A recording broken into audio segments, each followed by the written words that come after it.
Well, we are at CV Restaurant, and obviously they've been taking care of these grounds. It's closed, as you can see the gates there. There's all that. But there's a 20 baht entry fee. Although I'm anticipating the fact that 100% of that sign is in English.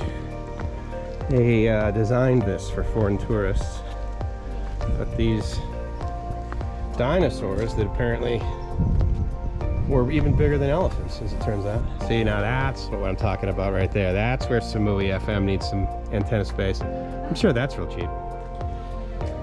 Samui.fm, tell your friends.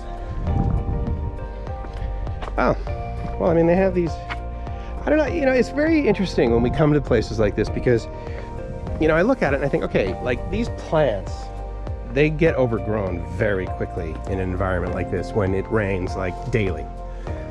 And because of that, and because of the fact that, well, maybe it's because of all of the dinosaurs. Maybe they just eat, you know, or not.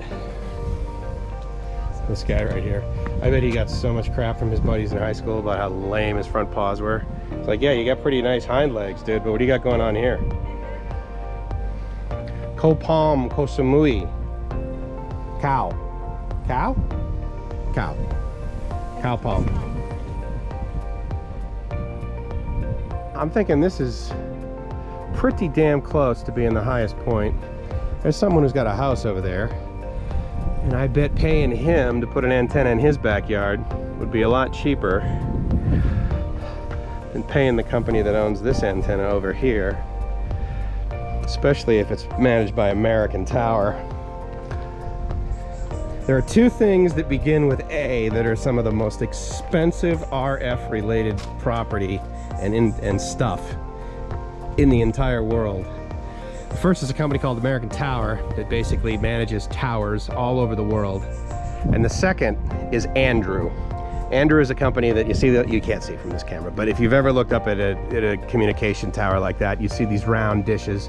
Usually they're covered, the front of it is traditionally covered with canvas or fiberglass, thin fiberglass, for protection of the elements, and they're used for communication. And that one there is likely hopping a signal from here over to Ko Samui, which is in the distance, which I'm sure you cannot see on this lens.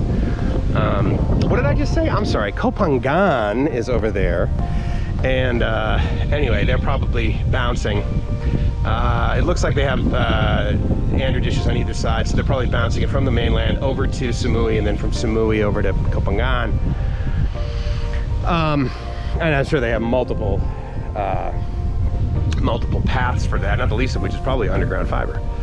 But that's the spot. That looks like to be the highest spot on Samui. Although, to be fair, there's just so much damn greenery that the Fresnel zone, even though you'd have decent line of sight, the Fresnel zone would kill you. Trying to get from that location over to basically the populated areas. So I'm going to be looking into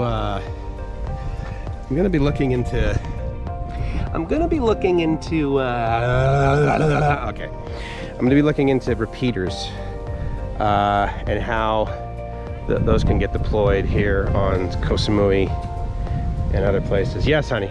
Oh, are you selfieing?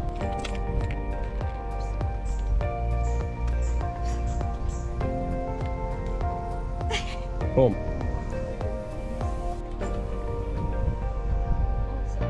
Gracie's taking dinosaur selfies. Are dinosaur selfies what originated with crocodile tears?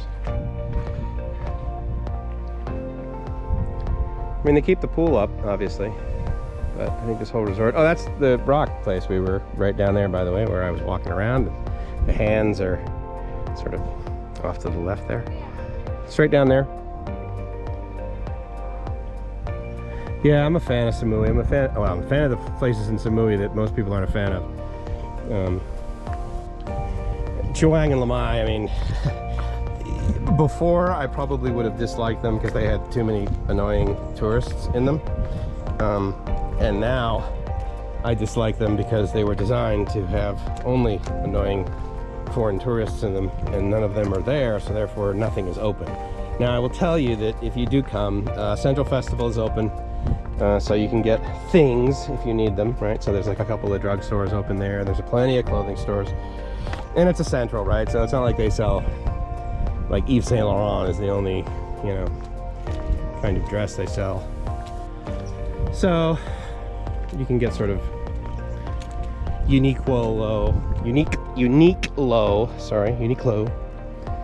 jeans. But this is great. I mean, I'm really pleased that, you know, amidst all of the non-people and the zero revenue for sure, the private company, or I guess the government, I'm not actually quite sure, has allocated time and money to keep places like this, well, effectively beautiful. And that's pretty awesome. I'm guessing this pool is like, you know, you wouldn't swim in it. It'd be contaminated somewhat with algae. But it's not so horrible that I'm sure it couldn't be shocked. Probably within 3 or 4 days, this whole thing could be basically back to normal, as they say.